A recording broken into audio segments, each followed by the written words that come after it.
Okay. And give the people a chance to know you as a person. They hear so much about the movement and everything going on in the city, but I think it's important that we get to know our emerging leaders. Okay. And so tell us a little bit about who you are, where you grew up at, please. So a little bit about me. I was born right here in Fayetteville, North Carolina. I want to say, from what my family has told me, I was about 2, and I moved to San Antonio, Texas.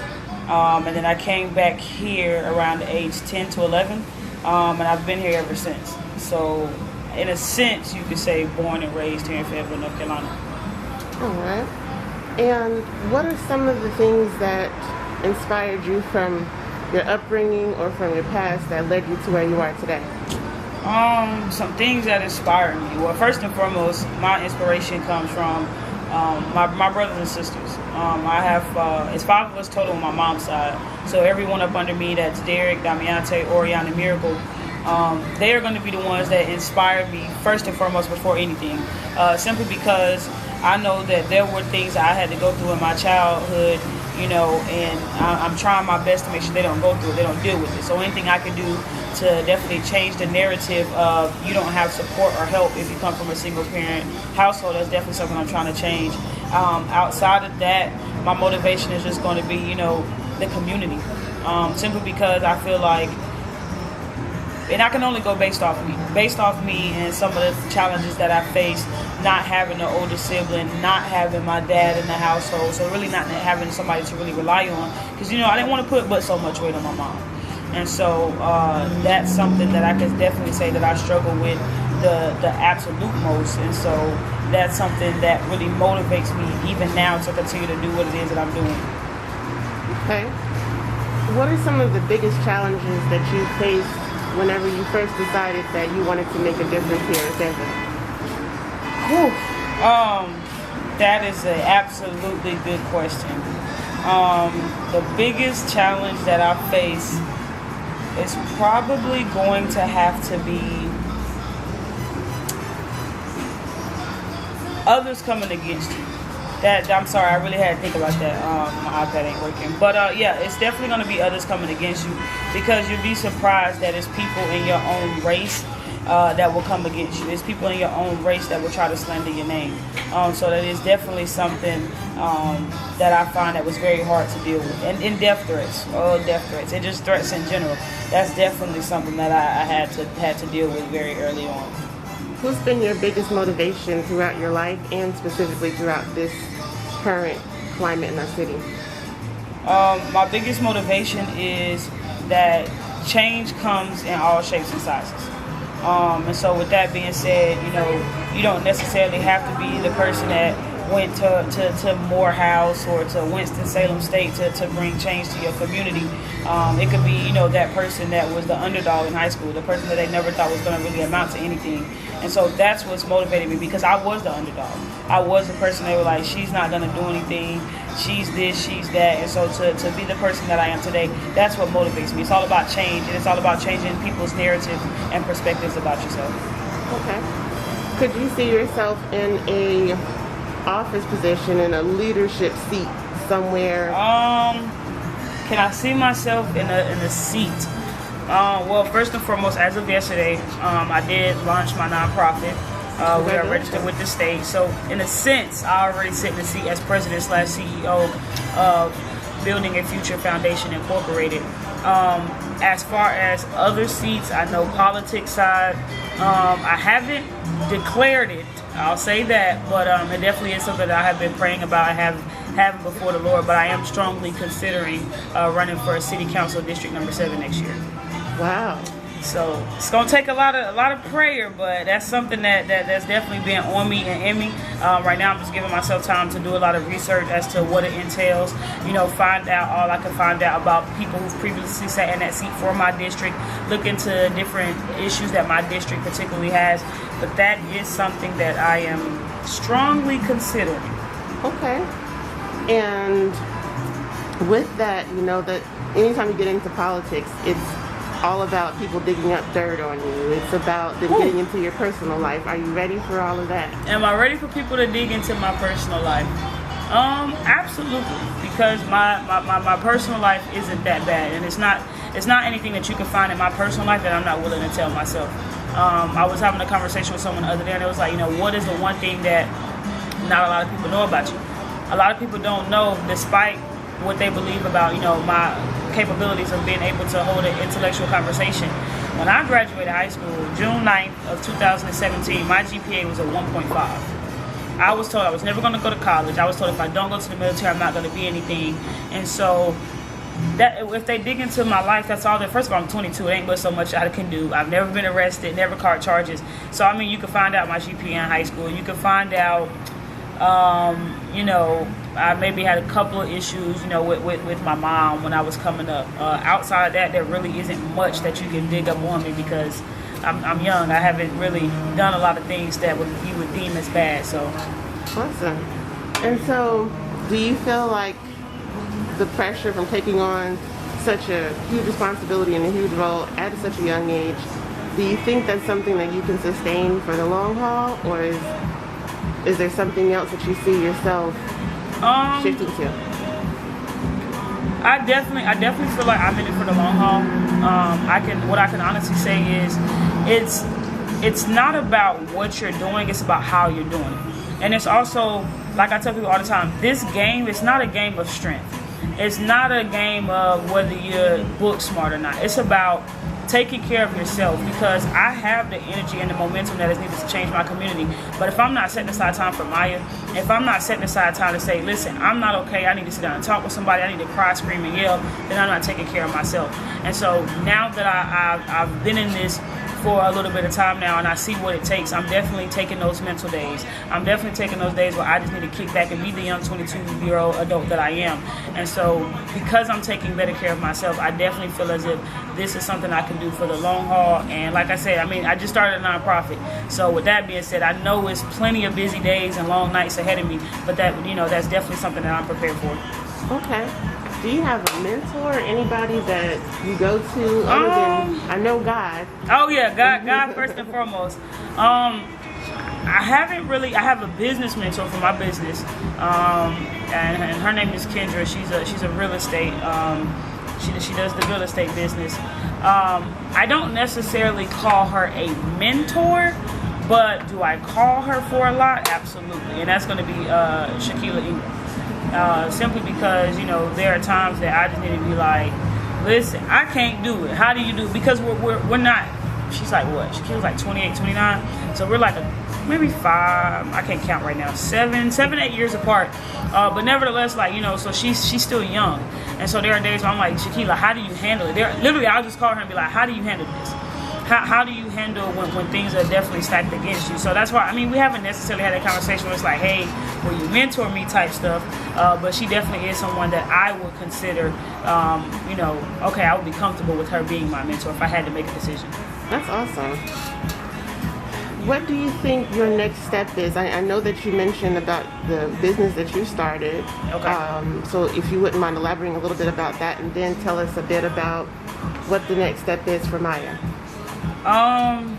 So yeah, my business, I want to say I launched it April.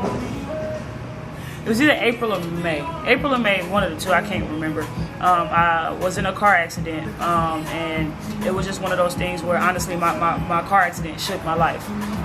It put me into the realization of, you know, tomorrow's not promised to no one. And I tell people all the time, the reason why that car accident got to me is because when I got into the car accident, I was on my way to work.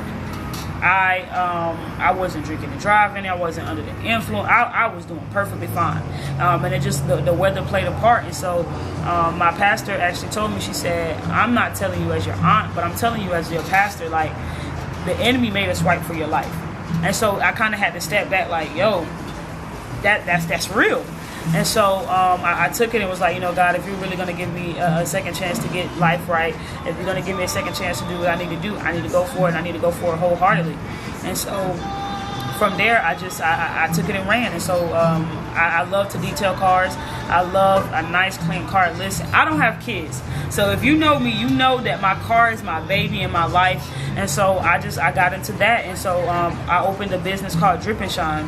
And so it's pretty much a mobile car detailing company. I come to you, you kick back, relax, I take care of your car, and I've been doing that for a few months now. I've actually been also afforded the opportunity of opening up a scholarship through my business as well.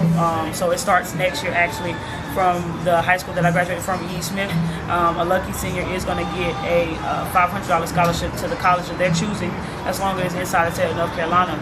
And so that's something that I look forward to. And so what's next for me, honestly, is not only growing my business, but growing this nonprofit. Like I said, this nonprofit is definitely something that I hold near and dear to my heart. Like I said, it's called Building a Future Foundation, Incorporated. And what that entails is it's going to be a big sister, big brother program. And the biggest thing I want to emphasize is it is at no cost to the community. And so with that being said, myself and some other mentors that I gathered, we're also taking applications to get other mentors as well, both male and female. We're going to start mentoring kids from the grade levels through 6th to 12th. And so we're offering tutoring. We're gonna meet twice a month to do sessions. I want them to meet their elected officials, meet the chief of police. I want them to tour City Hall, the courthouse, different things that will help shape their future. Because by meeting the chief of police, they may say, hey, I want to be just like Chief Gina Hawkins one day. By meeting Shaquilla Ingram, females may be able to see, wow, she is this old and sit on city council. I may be able to do that. By meeting Mayor Mitch Colvin, young men can feel like they are able to be the mayor of Fayetteville.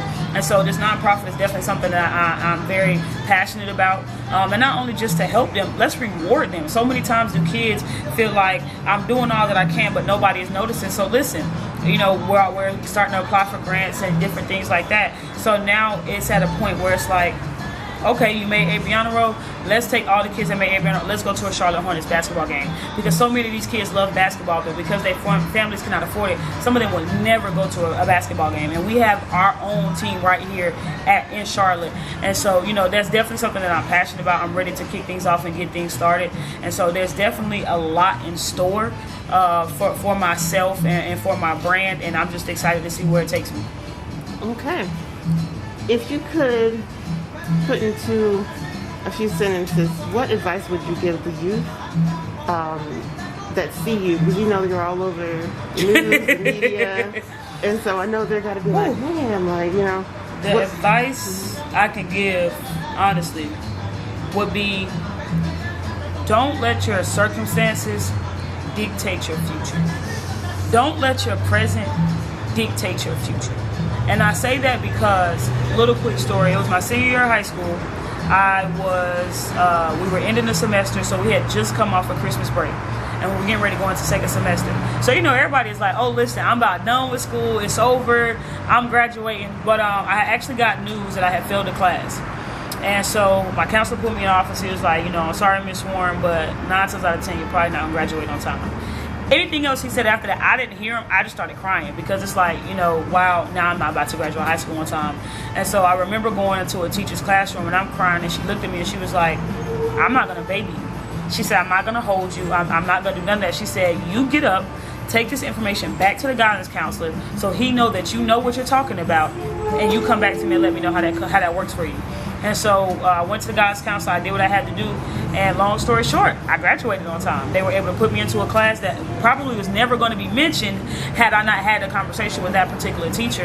And so I was able to graduate on time. So my biggest advice would definitely be, despite what you see right now, despite what you're going through right now, please keep pushing, because there were times that I wanted to throw in the towel, even recently, within the past couple of weeks, but I had to remind myself that there's a greater future, there's a greater cause, and there's a greater reason for why it is that I'm doing what I'm doing. And the biggest thing that I feel like is getting to our youth these days is the spirit of suicide. And so to any youth that is battling with that spirit or dealing with that spirit, let me tell you something. Y'all not the only ones that deal with that. Y'all not the only ones that have gone through that. So I definitely tell you guys to keep pushing, keep pressing. And that is why I encourage every parent, listen, if you can, please fill out the application to sign your kids up for this organization that I just started, because there are people, I have they're her therapists that are going to be on my team. I have teachers that work in the Cumberland County school system that are on my team. So we want to cater to these kids. We want to go beyond the walls of the school, beyond the walls of any, Boys and Girls Club, YMCA. We want to do more because we know that this is what's out there. So I just encourage the youth to keep pushing, keep pressing, and it doesn't matter what you're going through right now, but you can always shape your future for what you want it to be. Awesome. Wow. Well, you said that perfectly. And I would end the interview right there, but I want to give you a chance if there's anything else that you want to tell the community and the people about you that maybe you haven't had a chance to sit down and figure out how to voice thus far. So something about me that not a lot of people know is I'm a big teddy bear at heart, right?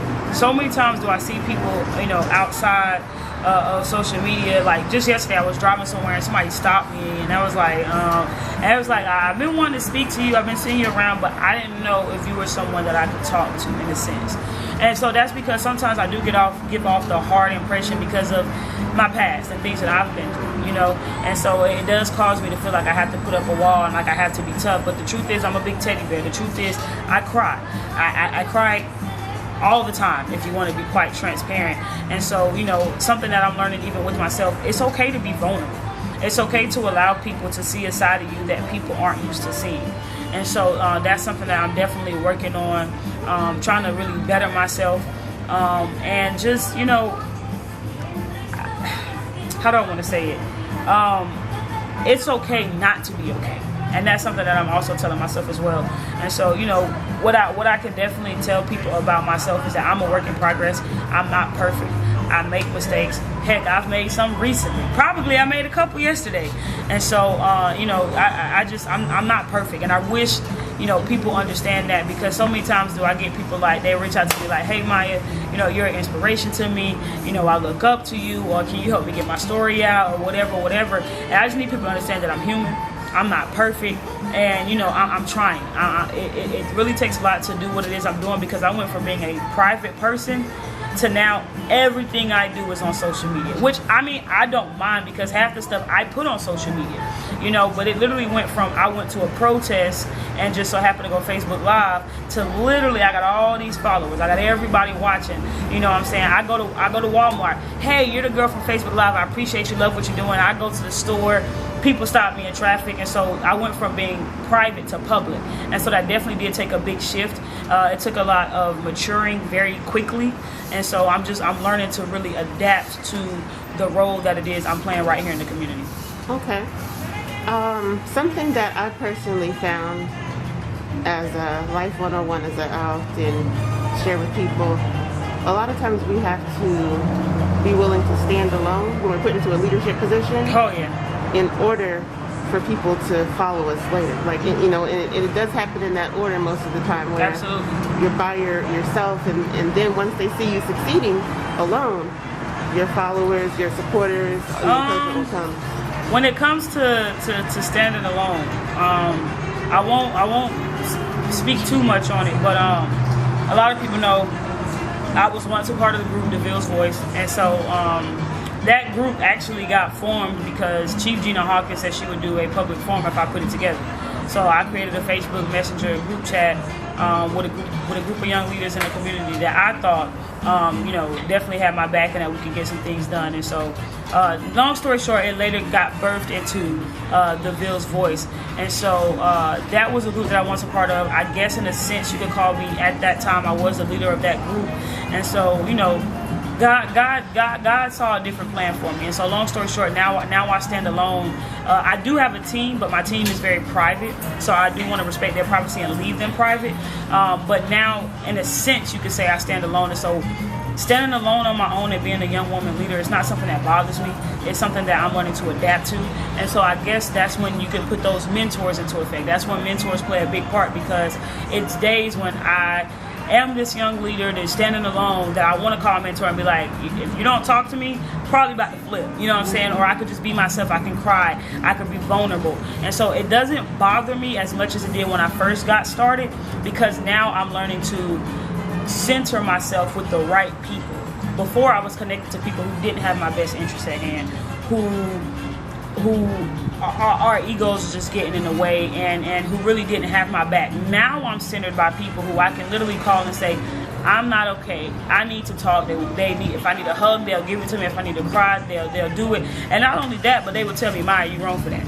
You know, Myah, you should have did this differently. They don't necessarily criticize me, but they don't tell me everything that I want to hear either. And so that's what I'm grateful for now that I am standing alone, now that I am disassociated with that particular group, because now I feel I can be myself. Now I can be vulnerable. And, you know, before it was criticized, you're too vulnerable, you're mentally unstable to lead because you cry. Now it's just like, I can be free. It's okay to cry. My team understands that. The people that I talk to understand that. I can truly be Myah and not be afraid of the backlash that comes from that. And so that's the most important and the most biggest thing that I'm grateful for now that I do stand alone and lead myself. Okay. And I'm going to also, of course, attach your information to this video when it circulates here, but tell people how to get in contact with you and about your podcast and what you have going on. Okay. So the best way to get in touch with me, I'm going to be honest, I'm not accepting friend requests at the moment because I don't know who I can trust and who I can't. But you can always contact me on my main Facebook page, which is Myah Drip and Shine Warren on Facebook. You can always go to the podcast page. You can message me there, and that is Making a Change with Myah. I don't necessarily want to say you can contact me on the foundation page. You can, but I would prefer that it pertains to that particular foundation because my team also has access to that as well. But if you want to know more information about the foundation, that is Building a Future Foundation Incorporated on Facebook. I don't do Twitter. You can follow me on Instagram at dream_chasing_Myah. And those are the main ways that you can contact me. And so as far as the podcast, what's next as far as that goes, tomorrow I have probably one of the biggest and toughest conversations ahead of me, and that is Mr. Johnny Dawkins. So I'm definitely staying prayed up about that. I'm meeting with Ms. Banks McLaughlin on Sunday from City Council as well. Tonight, actually, I'm going to be meeting with, I don't know if you're familiar with the crash that happened at the airport from some people from Fayetteville Tech. So I'm actually meeting with one of the victims. I'm meeting with their family tonight, and we'll be doing a special on that as well to let their story be heard, because making a change with Myah is all about things that are affecting and impacting my community. And so I'm 22, that young lady is 26 and probably will never be the same, and her story deserves to be heard. And so I'll definitely be doing a special on that. And so, you know, the podcast is it's open to the community. If you want to be on it, definitely reach out to me about that. If you want to say, hey, I think this person would be a great guest, definitely do that as well, because it's not my podcast. It's a podcast for the community by the community. Awesome. All right. Well, I definitely loved being able to sit down and just hear honestly and purely from you today. We'll be putting this out, so everybody that's tuned in, we're going to be putting this out on l3brand.com. It'll be on the Facebook pages, L3Brand Live, and facebook.com/L3Promotions. So stay tuned. We're going to recirculate this for those who didn't get a chance to tune in today or didn't catch the whole interview. But thank you so much, Myah. Oh, no problem at all. I definitely appreciate, you know, everybody watching. I appreciate the continuous love and support. You know, like I said, definitely stay tuned for a lot of things in store. If I could say anything else, my last thing would be, if you have not already, please go follow the foundation. It's also on my Facebook page. It's on my podcast page. If you are interested in being a mentor, listen, I need males and females. Please go on there and fill out that application. If you know anybody that are ranged between the grade level of 6th grade to 12th grade, please fill out that application. It is absolutely free. You will not come out of pocket for anything. I encourage you guys to fill that out because it's all about making the change in the community. One thing I say all the time, you have to be the change that you want to see, and that starts with Building a Future Foundation Incorporated. All right.